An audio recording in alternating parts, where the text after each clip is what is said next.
Okay, YouTube, we are back with another video. This is going to be a quick video. I wanted to get on here and discuss today. Hold on, let me start recording.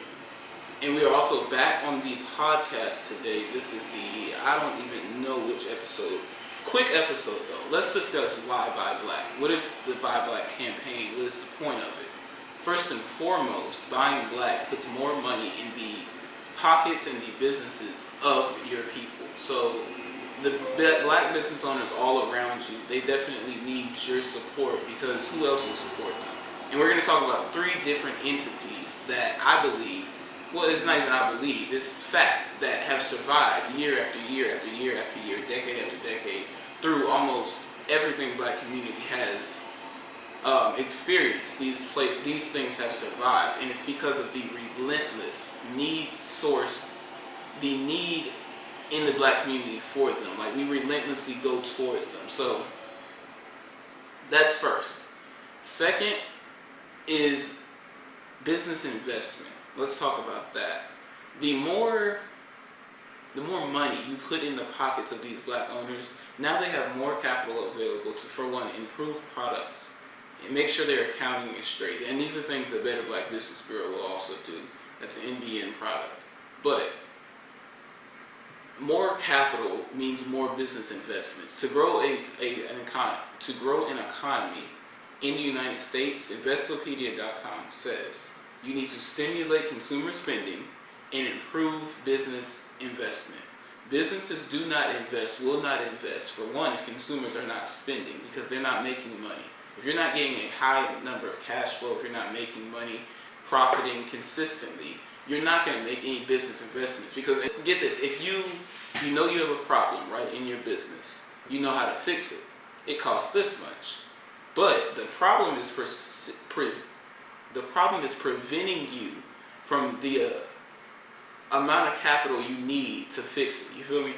That's a common problem in almost every black business. It's like, we see the problem, we know the problem, we try to persist through them, through the adversity. Not even try, we do. We persist through the adversity.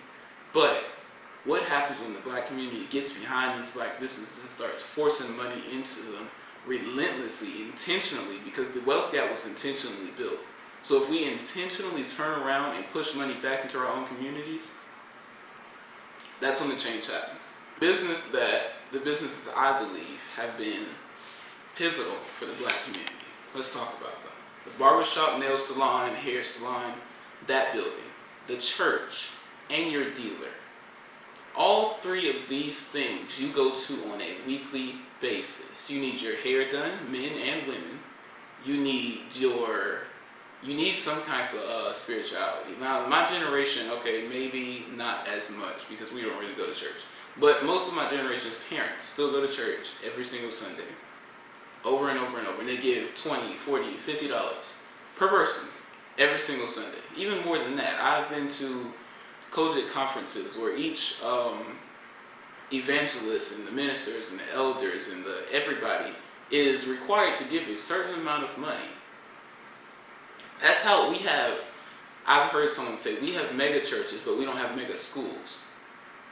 But we all complain about the educational gap, the fact that they're not really teaching our kids. But we have ginormous churches and all these donations. Now, I can't really speak to what these churches may be doing in the educational sectors. But what I can speak to is the reality that we have so much money that flows to these entities that we have to see the power of our dollar. You get me? You understand? Your dealer. Week after week, you buy Dove, A, KD, whatever it is, right? Week after week after week.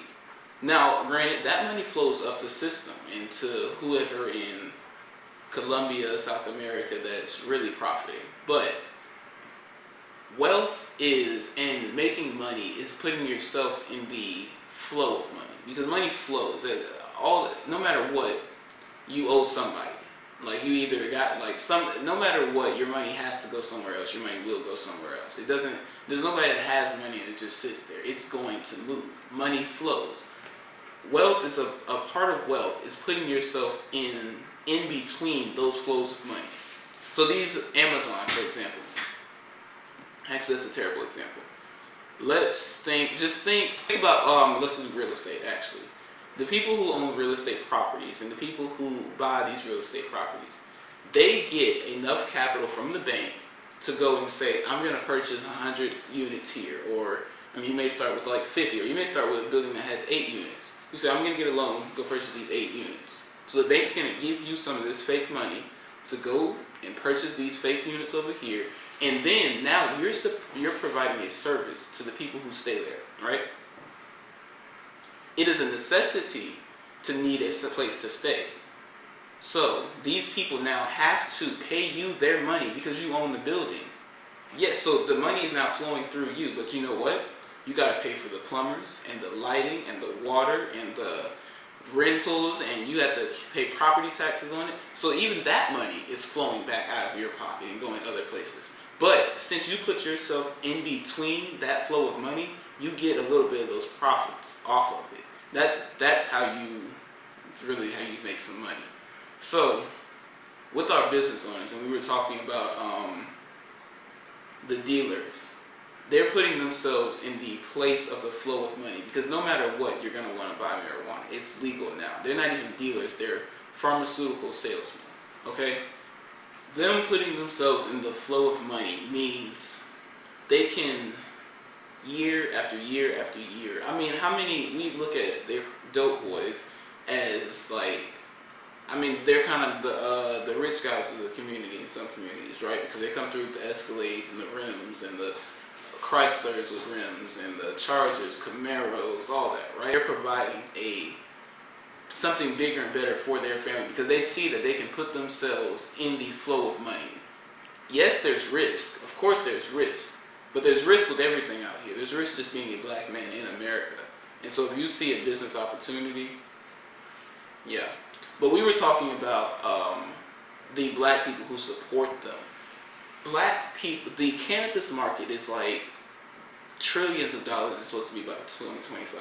Granted, black people do not smoke all the weed in the world. It's white people too, and they smoke way more than black people do. So I'm not even going to say like we're responsible for that entire market. What I can say is we are responsible for a good portion of that market. We provide a lot of money to the cannabis market in the form of our deals. So I'd say don't go to them dispensaries. Buy from your local dealer. Like, don't go to the dispensary because black dudes don't own the dispensaries. Until we can own dispensaries, then we're going to make money from that. But just look at the power. That's what we're talking about. The power of the black dollar. The fact that we have kept... The only thing that stops a dealer is going to jail or getting killed. Not because they can't make any more money. Quite simply. A barber, you need a haircut every single week. Nail salon. What else did we say? Hair salon. You need these people every single week. That is the power of our money. Because we pay attention to those. We have kept those open for year after year after year.